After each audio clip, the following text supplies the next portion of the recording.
I just got done listening to the most exhausting panel I ever thought I would hear on YouTube. There's this channel called Poor Man's Podcast, and he was invited onto a TikTok panel discussing men, masculinity, and their roles in society.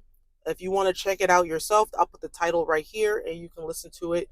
But I'm going to talk about one specific part in the panel. It was a chore to get through because you hear adults that have no common sense just talking, and you can tell they're used to living in their bubble where everybody agreed with what they were saying, and the idea that someone has a contrary opinion to them, you could tell they just can't handle it. The conversation came up about if Poor Man's Podcast named Trey, his name is Trey, if he saw a woman getting into a confrontation on the street with a man who was in danger, would you help the woman? And he says, okay, it depends on the context. It depends on the situation. The woman immediately jumps down his throat and says, see, that's why you're not a defender. That's why you're not masculine, because you should have said yes, no matter what.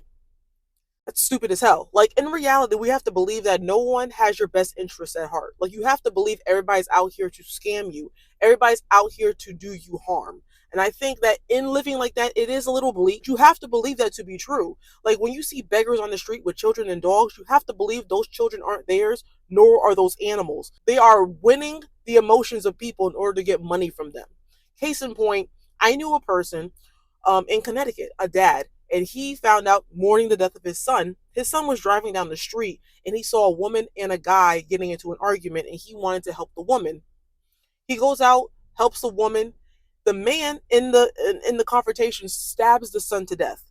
The woman and man run away. We don't know if it was set up that would happen where the son would be the sucker, but what ended up happening is that you look at a situation like that and you realize not everybody is in danger when you see danger, and you might have just been the sucker in the situation that they were looking for. For him, Trey, to say, oh, it depends on the context and the situation, it's valid, because if you're a man and you see someone that you don't know in danger, you don't know if that person started that discussion, that argument, that fight. So why would you put yourself in that situation risking your own life? Because the person that I knew from Connecticut, his son that died, he had children of his own. So he went out to risk his life for someone who didn't give a shit about his life or his family.